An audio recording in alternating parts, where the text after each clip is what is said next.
Shalom Bapa dan Ibu terkasih di dalam Tuhan Yesus Kristus. Saat ini saya mengajak Anda untuk mengikuti renungan harian yang dikeluarkan oleh Sinode Gereja Kristen Oikumene di Indonesia dengan berpedoman pada pola pembacaan Alkitab 4M. Bapak Ibu terkasih, mari kita berdoa. Bapa, di hari Rabu pagi ini kami mengucap syukur untuk nafas kehidupan yang Tuhan anugerahkan pada kami. Biarlah hari baru yang Tuhan berikan kepada kami awali dengan merenungkan firman-Mu. Tuntun dan urapilah kami, agar apa yang kami renungkan pagi ini menjadi hikmat Allah dalam hidup kami. Demi Kristus Yesus kami berdoa. Amin. Bapak Ibu terkasih, untuk merenungkan firman Tuhan yang kita baca hari ini, saya Pendeta Daniel Sakarias dan keluarga secara bergantian mengajak Anda untuk menerima, merenungkan, melakukan, dan membagikan renungan firman Tuhan dengan tema Daud bertanya, Tuhan menjawab, yang diambil dari 2 Samuel 5 ayat 19. Firman Tuhan diambil dari 2 Samuel 5 ayat 19 yang berbunyi demikian. Bertanyalah Daud kepada Tuhan, apakah aku harus maju melawan orang Filistin itu? Akan kau serahkankah mereka ke dalam tanganku? Tuhan menjawab Daud, majulah, sebab aku pasti akan menyerahkan orang Filistin itu ke dalam tanganmu. Demikianlah bunyi firman Tuhan. Setelah kita membaca ayat tadi, apa kira-kira kisah di balik itu? Ayat yang kita baca adalah bagian dari sebuah kisah yang menceritakan bagaimana orang-orang Filistin mencari Daud untuk memerangi dia setelah mendengar bahwa dia telah diurapi menjadi raja atas Israel. Ketika Daud masih menjadi pelarian, orang Filistin menerima Daud karena merasa bahwa dia adalah musuh Saul, sehingga mereka tidak menganggap Daud sebagai ancaman. Bahkan ketika Daud diangkat menjadi raja atas Yehuda pun, mereka tidak bereaksi apa-apa. Mungkin karena mereka berpikir bahwa Yehuda akan segera pecah dari Israel dan perang saudara akan segera terjadi. Mereka mungkin berencana mengikat perjanjian dengan Yehuda untuk memerangi Israel. Tetapi ketika Daud ternyata malah diangkat menjadi raja atas Israel, mereka segera menggabungkan kekuatan dan maju menyerang Daud. Dan juga belum lekang dari ingatan orang Filistin kalau Daud adalah orang yang pernah membunuh pahlawan mereka, Goliat. Maka tidak heran bila mereka sangat bernafsu untuk memerangi Daud. Sekarang, mari kita bahas ayat ke-19. Bagaimana caranya Daud menghadapi ancaman peperangan dari orang Filistin itu. Ya, bagaimana cara Daud menghadapinya? Apa yang Daud lakukan? Ayat 19 mengatakan, bertanyalah Daud. Lalu, kepada siapakah Daud bertanya? Ayat 19 katakan, bertanyalah Daud kepada Tuhan. Apa isi pertanyaannya? Ayat 19 mencatat isi pertanyaan Daud. Apakah aku harus maju melawan orang Filistin itu? Akan kau serahkankah mereka ke dalam tanganku? Jadi, di ayat ini Daud bertanya kepada Tuhan apa yang harus ia lakukan. Apakah ia harus maju menghadapi serangan orang Filistin atau tidak? Dan kalau maju, apakah Tuhan akan menyerahkan orang Filistin ke dalam tangannya atau tidak? Lalu, adakah jawaban Tuhan untuk itu? Ada.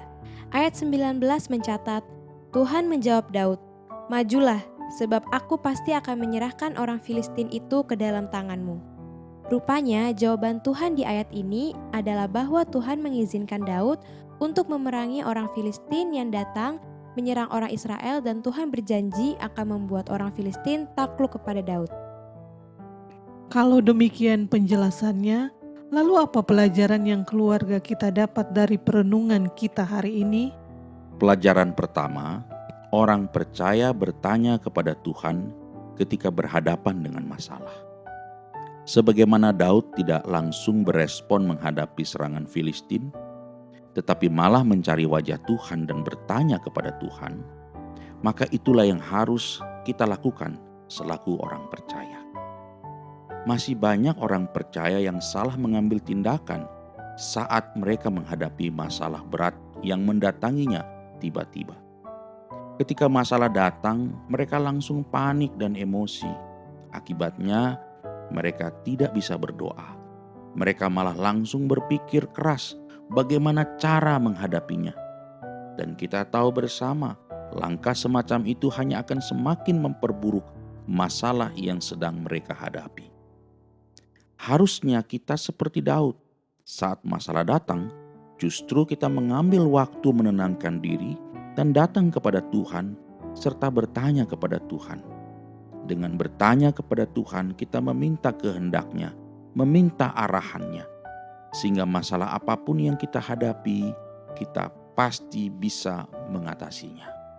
Pelajaran kedua, dalam doa orang percaya seharusnya bertanya kepada Tuhan, bukan melaporkan segala sesuatu. Daud tidak melaporkan adanya ancaman dari Filistin karena memang Tuhan tidak butuh laporan. Daud berdoa meminta petunjuk Tuhan. Kini masih banyak orang Kristen dan bahkan gereja dalam doa mereka tidak meminta petunjuk Tuhan. Mereka di dalam doa melaporkan apa-apa saja yang mereka rencanakan dan apa yang mereka ingin lakukan. Lalu meminta Tuhan segera menyertai mereka tanpa menanyakan apakah yang seharusnya mereka lakukan dan apakah Tuhan berkenan atas apa yang mereka rencanakan. Berdoa sesungguhnya adalah bertanya kepada Tuhan, bukan melaporkan apa yang saudara dan saya kerjakan, lalu meminta penyertaan Tuhan tanpa bertanya, apakah Tuhan berkenan atau tidak dengan apa yang saudara dan saya kerjakan. Dengan bertanya, maka hal itu menunjukkan bahwa kita membutuhkan petunjuk yang benar dari Dia, Sang Maha Benar. Pelajaran ketiga, setiap doa pasti ditanggapi oleh Tuhan. Saat Daud berdoa dan bertanya di dalam doa, Allah kemudian menjawabnya. Maka bila kita berdoa dan bertanya, maka Allah juga pasti menjawab doa kita. Cara Tuhan menjawab biasanya menggunakan peristiwa-peristiwa yang terjadi di dalam keseharian kita. Ketika kita berada dalam masalah atau dalam perencanaan tertentu, kita harus meminta petunjuk Tuhan. Maka percayalah, setelah kita berdoa, ada saja cara Tuhan untuk menjawab kita agar kita mampu menghadapi masalah-masalah kita atau memberi petunjuk atas apa yang harus kita lakukan dengan rencana-rencana kita. Bila Anda ingin mendapatkan jawaban Tuhan, maka berdoalah dan bertanyalah kepada Tuhan. Dan bila Anda ingin mendatangi Tuhan dan bertanya, maka bersiaplah karena Ia akan datang dan membawa jawabannya. Dengan perenungan kita hari ini, maka kita semua berkomitmen mulai mempraktekkan sikap doa yang bertanya kepada Tuhan dan bukan sekedar melaporkan rencana dan meminta penyertaannya saja. Bahkan kita juga harus yakin bahwa setiap kita berdoa dan meminta petunjuk Tuhan, maka Ia pasti menjawab dan memberi petunjuk bagi kita. Saudara, setelah kita mendengar renungan, mari kita tutup saat teduh kita dengan doa. Bapa di sorga, ajar kami berdasarkan firman Tuhan yang kami baca hari ini, untuk mencari wajah-Mu, bukan hanya meminta untuk terus diberkati.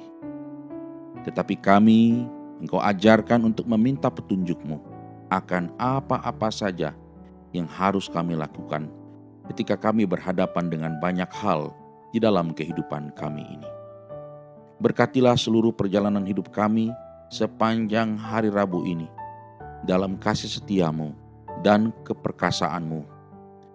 Sembuhkanlah mereka yang sakit, pulihkanlah mereka yang sedang ada di dalam berbagai macam masalah. Di dalam nama Tuhan Yesus kami berdoa. Amin. Demikianlah renungan kita hari ini. Salam sehat buat Bapak, Ibu, Saudara dimanapun saudara-saudara berada. Tuhan memberkati. Shalom.